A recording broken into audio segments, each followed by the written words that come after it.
असहाबे काफ कौन थे? ये चंद नौजवान एक जालिम बादशाह दकियानूस के ज़माना में थे और बादशाह बुत परस्ती करता था और जबरो इकराह के जरिए बुत परस्ती की इशाअत करता था। इन नौजवानों ने सच्चा दीन कबूल कर लिया था। इन नौजवानों का ताल्लुक ऊंचे घरानों और अमायदीन सल्तनत से था। हक ताला ने इनको ईमान की दौलत से नवाजा था। एक दिन इन नौजवानों को बादशाह के दरबार में हाजिर किया गया और इन नौजवानों ने बिला झिझक बगैर किसी खौफो हरास के जालिम बादशाह के रूबरू अपने ईमान का ऐलान कर दिया। इरशाद रब्बानी है और हमने इनके दिल इस वक्त मजबूत कर दिए जब वो दरबार में बादशाह के रूबरू जवाबदेही या दावत दीन के लिए खड़े हुए थे। ये सुनकर बादशाह को गुस्सा तो आया, लेकिन इनकी नौजवानी देखकर कुछ रहम आया। और साबिक काफ बड़े घरानों से थे, इसलिए उन पर एक साथ हाथ डालना मसलत के खिलाफ था। इसलिए इनको चंद रोज की मोहलत दे दी ताकि वो अपने मामले में गौर कर लें। इधर ये नौजवान दरबार से निकलकर मशवरा के लिए बैठ गए और ये तय किया कि अब इस शहर में क्याम करने से खतरा है। मुनासिब ये है कि किसी करीबी गार में रूपोश हो जाएं और वापसी के लिए किसी मुनासिब वक्त का इंतजार करें। असहाबे काफ जब अपनी कौम से जुदा हुए और इन लोगों को छोड़कर बिल्कुल अलहदा हो गए तो आपस में कहने लगे कि तुमने अपनी कौम को छोड़कर इनके बातिल मबूदों से गुरेज किया और अपने घरों में लौटने के लिए खैर नहीं है, क्योंकि वो लोग फिर अपना दीन इख्तियार करने पर मजबूर करेंगे। लिहाजा अब हम किसी गार में ठिकाना पकड़ लेते हैं। ये बात तय तो हुई, लेकिन इंसानी जरूरियात का सवाल भी पेश नजर था कि गार में रहेंगे तो खाने पीने और दीगर जरूरियात का क्या बनेगा। इस सवाल को हल करने के लिए आपस में यूँ कहने लगे कि हमको अल्लाह ताला से खैर की उम्मीद रखनी चाहिए। इंशाअल्लाह हम पर अल्लाह ताला का फजल होगा। बाहमी मशवरा से गार में जाना तय हुआ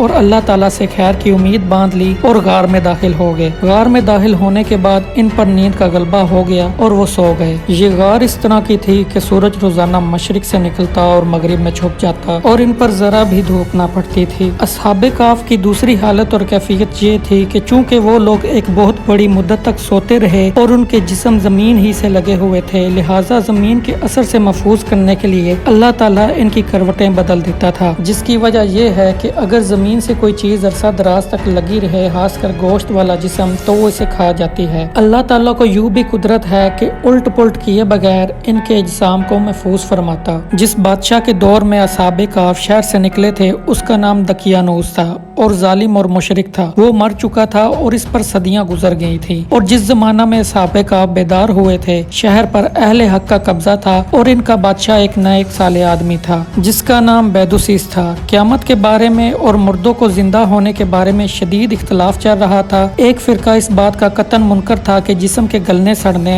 और रेजा रेजा हो जाने के बाद फिर दोबारा जिंदा हो जाएगा। बादशाह इन गुमराह लोगों के बारे में बहुत फिक्रमंद था कि किस तरह इनके शकूक व शुबहात दूर किए जाएं। जब कोई तदबीर कारगर न हुई तो उसने टाट के कपड़े पहनकर और राख के ढेर पर बैठकर अल्लाह ताला से आजिज़ी के साथ इल्तिजा की, खुदाया आप ही कोई ऐसी सूरत पैदा फरमा दें कि इन लोगों का अकीदा दुरुस्त हो जाए और ये राह रास्त पर आ जाएं। अल्लाह ताला ने बादशाह की दुआ को कबूल फरमाया और उसकी सूरत ये हुई कि असहाबे काफ बेदार हुए। बेदार होने के बाद इनमें बहस छिड़ गई कि हम कितनी मुद्दत सोते रहे हैं। कोई कहता था एक दिन सोए हैं, दूसरा कहता था एक दिन से भी कम सोए हैं। बहस ने जब तूल पकड़ा तो इनमें से एक शख्स ने कहा, इस फजूल बहस को छोड़ो और काम की बात करो, भूख लग रही है, लिहाजा कुछ खाने पीने की बात करो। चुनाचे उन्होंने अपने एक शख्स को, जिसका नाम तमलीखा बताया जाता है, बाजार में खाना लाने के लिए भेज दिया और ये ताकीद कर दी कि होशियारी और बेदार मगजी से काम लेना और किसी को हमारी खबर न होने देना। जब तमलीखा बाजार गया तो उसने दुकान से खाना खरीद कर 300 साल पहले का सिक्का निकाल कर दुकानदार को दिया तो दुकानदार हैरान रह गया कि ये सिक्का तुम्हारे पास कहाँ से आया है। बाजार के दीगर दुकानदारों को भी दिखलाया। सब ने ये कहा कि इस शख्स को कहीं से पुराना खजाना हाथ लग गया है। इस शख्स ने इनकार किया कि मुझे कोई खजाना नहीं मिला, बल्कि ये रुपया मेरा है।